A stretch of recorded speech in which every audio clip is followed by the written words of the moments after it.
sinampahan kami ng Maharlika ng NBI sa kung ano-anong mga kaso dahil doon sa pulboronic video. Ang tanong, meron ba kaming krimen na ginawa?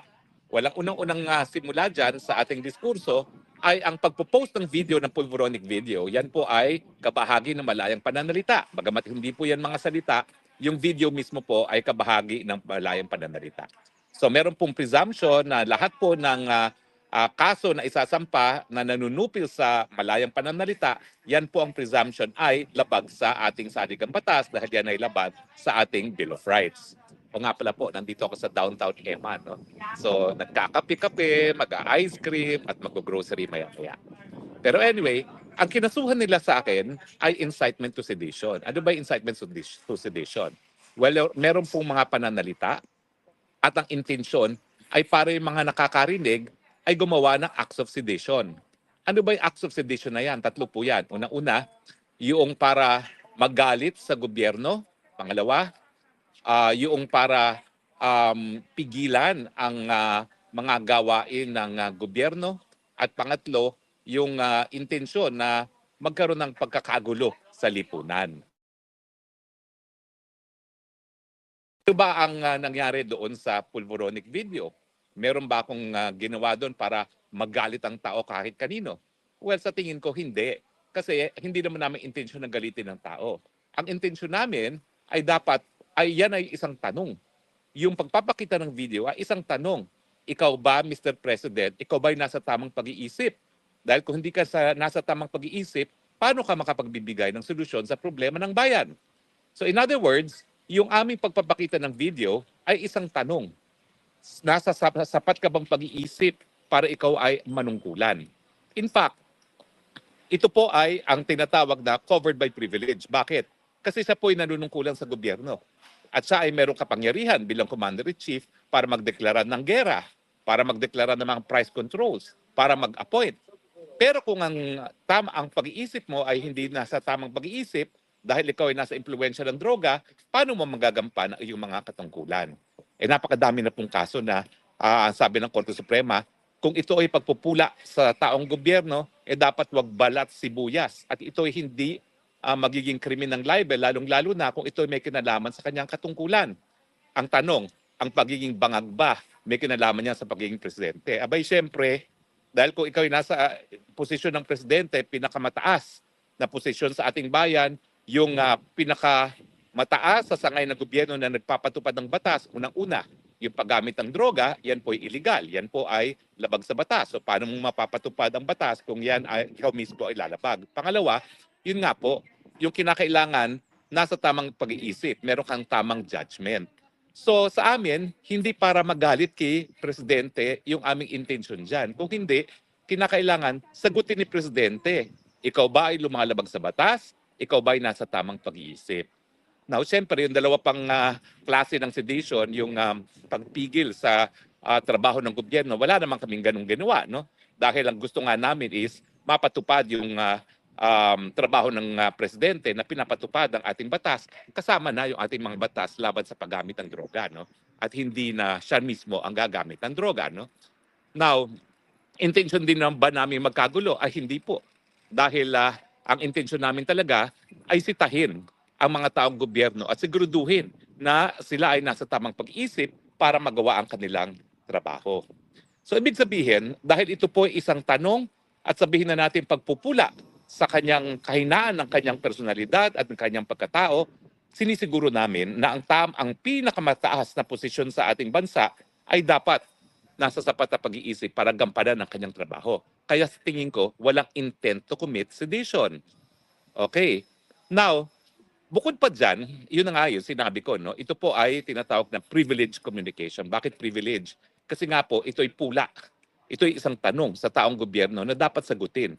Dahil talaga namang nakakaapekto ang pagiging addict sa katungkulan ng kahit sinong taong gobyerno, di ba po?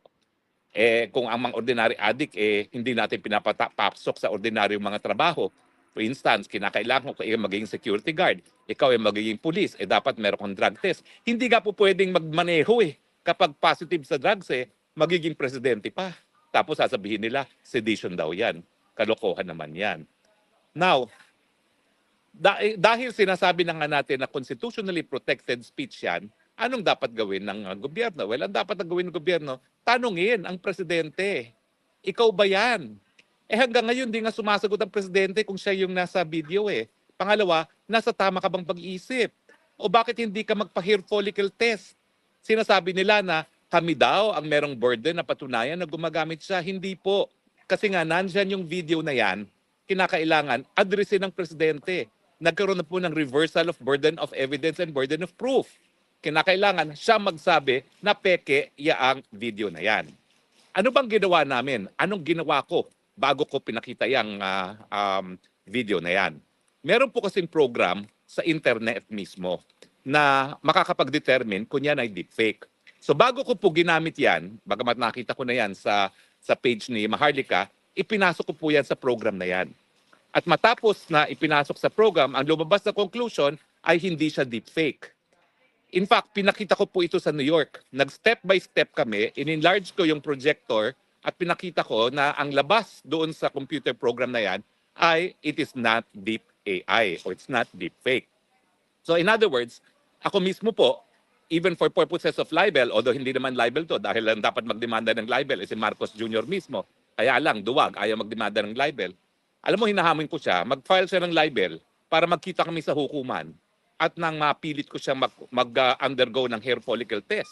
Kasi pag siya ay nagdemanda, meron din akong karapatan na kumalap ng ebidensya, no, para sa aking depensa, at ang ebidensya ko, yung katawan niya. Titignan natin kung may droga nga, may trace of droga sa kanyang katawan. So sana, Mr. President, huwag kang magtago sa saya ng mga NBI mo. Harapin mo, kami demanda mo, nang sa ganun, mapilitan ka namin magpa-hair follicle test. Dahil kahit anong panawagan namin, hindi mo naman pinakikinggan. So baka kinakailangan talaga, korte ang mag-order na ikaw ay mag-hair follicle test. Pero bukod pa dito sa computer program na ginamit ko na readily available sa internet, 2 beses po dumaan yan sa authentication. Yung una po, nang nalaman nung nag-authenticate kung sino yung nasa picture, ayaw magbigay ng certificate na walang AI, na hindi siya AI, na hindi siya tampered. Bakit? Kasi may kinalaman sa gobyerno yung kumpanyang yun. Okay? Government-owned and controlled corporation. So nung nalaman nila na presidente ng Pilipinas yan, bagamat dayuhang bansa yan, ayaw na nila magbigay ng certificate, bagamat sinabihan talaga nila si Maharlika na yan ay authentic at hindi fake.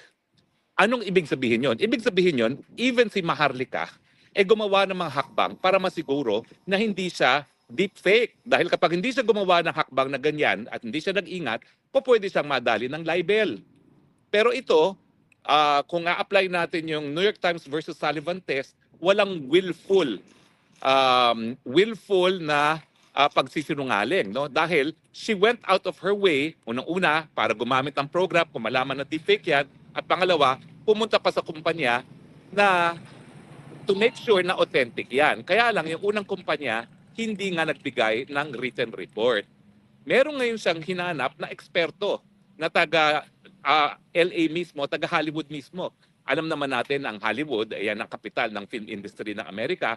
At kapag pinag-uusapan ay mga video, siguro naman yung mga eksperto sa Hollywood ay pwede nating paniwalaan. At yan lang meron siyang report. Mahaba yung report. Kung hindi ako nagkakamali, mga more or less 30 to 40 pages yan. At ang conclusion niya, hindi siya AI, hindi siya deepfake. Meron siyang 3 test na ginawa at doon sa 3 test na yon, doon niya binasa yung conclusion niya na hindi siya tampered, na ang video ay authentic. Now, bakit kami natutuwa na nagsampa ng ganitong kaso? Kasi yung eksperto na yon, ayaw niyang isiwalat sa publiko yung finding niya unless merong kaso sa hukuman. Ibig sabihin, talagang kinailangan na magsampa ang NBI ng kaso laban sa aming dalawa ni Maharlika o di naman kaya si Marcos Jr. mismo magsampa ng libel case sa amin para magamit namin yung authentication. Kasi nakasulat doon sa kontrata ni Maharlika doon sa eksperto na yon, meron siyang non-disclosure agreement except kung gagamitin nga sa legal proceedings. Ngayong nandyan na ang legal proceedings, lagot ka Marcos Jr. Mababasa ngayon ng buong daigdig ang katotohanan na authentic ang pulvoronic tape. So maraming salamat. Now, kung malaman ng tao yan, na authentic at paniwalaan kasi eksperto naman yung nagsasabi at 2 beses na nagkaroon ng authentication plus meron pang computer program na nagsasabi na authentic siya. O, kung nagalit ang tao, kami ba may kasalanan nun? Hindi. Kasi yung galit na yon, magbubunga yon sa katotohanan na wala palang kakayahan ang presidenteng mamuno. At ang hihingin nila, syempre, na ang presidente magbitiw. Now, yan ba'y krimen? Hindi. Dahil yung panawagan magbitiw, yan ay karapatan ng taong bayan. Dahil sila ay tunay na soberenya. At wag nating kakalimutan ha, 2 beses na sa ating kasaysayan na pinaalis natin ang mga nakaupong presidente. So hindi po yan illegal. Kaya nga ang ating saligang batas, unique sa buong daigdig. Dahil sa buong daigdig, tayo lang ang may probisyon na kinikilala ang people power na tanging taong bayan ang may kapangyarihan na magpalayas, magtsugi, kumbaga, sa mga gobyernong walang kwenta. Hindi po yan sedition. Yan ay karapatan ng taong bayan. At kung ako'y mananawagan, ayan na, pag nakita nyo na authentication, pag naisa publiko na namin, wala nang kaduda-duda na hindi yan deepfake, anong gagawin ninyo? Bahala kayo magdesisyon, wag lang kayo gagamit ng dahas. Ang gumagamit ng mga dahas ay gaya ng mga lukulukong, mga trililing na gumagamit ng dahas pero nag-i-stay sa 5-star hotel at sinisimot yung laman ng kitchen. Okay? Yun po ang tinatawag na kudeta. Yung paggamit ng dahas na walang suporta naman ng taong bayan. No? Now, yung aming mga ginagawa ni Maharlika, pwede ba maging seditious yan talaga? Hindi po, miski sabihin na natin may mga ibang tao magagalit. Bakit? Kasi wala po clear and present danger. Yan po ang importante. Kapag pananalita lamang at wala ka namang kakayahan para talagang patumbahin ng gobyerno at walang clear and present danger, yan po ay sakop ng karapatan ng malayang pananalita.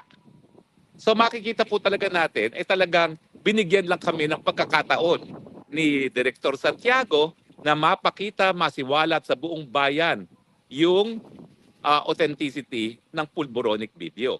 Kaya nga po, nagpapasalamat kami. At taong bayan, ang pangako ninyo, ngayong naririto ng pagkakataon para mabasa ninyo ang authentication report, maghusga naman kayo. Huwag na kayong magpa-petiks-petiks. Pag sa tingin nyo talaga na naniniwala kayo sa report na authentic yan at wala sa tamang pag-iisip ang ating presidente, maghusga naman kayo, please. Dahil baka mamya, wala ng 2028 ang Pilipinas kung mag-aantay pa tayo at papayagan natin ang mga tao wala sa tamang pag-iisip na mamuno. Hindi po krimen yan. Kasi taong bayan ang tunay na soberenya sa ating Republika ng Pilipinas. Suma total, meron bang incitement to sedition? Wala. Kasi hindi naman namin pinababagsak ang gobyerno. Hindi namin ginagalit ang taong bayan. Hindi namin pinipigilan ang kahit anong sangay ng gobyerno gawin ang katungkulan nila. Ang ginagawa namin sa paglabas ng video na yan, tinatanong namin, ano ba? Ikaw ba ay addict? Ikaw ba ay addictus benedictus? Dahil kung ikaw ay addictus benedictus, wala kang karapatan mamuno. Dahil ang daming problema ng Pilipinas. Kalahati na ngayon ng ating populasyon nagugutom. Paano naman mabibigyan ng lunas ang pagkagutom na 1 out of 2 Pilipino ay gutom ngayon kung ikaw ay babangag-bangag? Diba? Ang inaasahan sa amin na nga namin kay Manang Aimee, ngayong inindurso ka na ng Inday Sara, sabihin mo na ang totoo. Hindi ako naniniwala na magkapatid kayo na hindi mo alam kung ang kapatid mo ay bangag. Pati nga dun sa isang artikulo sa Rolling Stone magazine, sinasabi nila na yung nag-aaral daw si Marcos Jr. sa Oxford, sa taga-bilyon ng kilo-kilo ng cocaine para dun sa mga kasama niya. Nasa Rolling Stone magazine po yan. Hindi po ako nag-imbento niyan. Hindi sa akin nanggaling yan. Rolling Stone magazine yan. Ang tanong, mula nung kabataan niya hanggang ngayon, gumagamit pa ba siya? Ako talaga, nung sumapi ako sa Unity, may binigyan ko siya ng benefit of the doubt na baka hindi na naman kasi marami naman talaga tayong ginagawang kapalpakan ng kabataan. Pero habang tumatanda, natututo na. Pero alam nyo, sa tingin ko talaga, itong mga alta sa Pilipinas, ang tingin kasi nila sa cocaine, natural. Kaya sa kanila, okay lang. Hindi po okay yan. Dahil talagang napaka-addicting nitong cocaine neto at saka napakatindi ng high di umano na nakukuha nila na talagang hindi sila mabubuhay ng wala yan. Meron nga palang report ha, na doon sa LA, hindi lang yung namatay ang merong trace ng droga, kung hindi yung mga kasama rin ng namatay, meron trace ng droga. Alam nyo na kung sinong iniisip ko. Meron din ba siyang trace ng droga? Ilabas ang mga dokumento kung meron. So malinaw po ha, ang pagsampa ng kaso nila, walang kwenta. Pero sinampa rin nila yan dahil inaasahan nila na matatakot kami ni Maharlika na ititigil na namin yung bangag, ngiwi. Eh hindi po. Kasi ito po ay mga katanungan na dapat sagutin. Ayan po, kinakaladkad tayo sa kuko ng gera laban sa China na wala naman tayong interes. Yan ba'y epekto ng pinagbabawal na droga o hindi? Walang solusyon sa pagtaas na presyo ng bilihin. Yan ba'y epekto ng pinagbabawal ng droga o hindi? Walang magawa sa korupsyon. Hindi makontrol ang mga kaibigan ng mga smugglers at mga korap. Yan ba'y epekto ng pinagbabawal na droga o hindi? Yan po ang dapat sagutin ng presidente natin mismo. Wala pong ibang makakasagot dyan kung hindi ang presidente mismo. Ang ginagawa lang ng NBI sa pagsasampa ng ganitong mga kaso at wala pang kwenta ang kanilang testigo, talagang sinusupil nila ang malayang pananalita ng mga mamamayan. Ako naman, lalo mo akong supilin, lalong lalakas ang aking boses dahil alam ko ang karapatan ko. Wala akong pakialam kung ako na ang pinaka-kasuklam-suklam na tao sa kanila.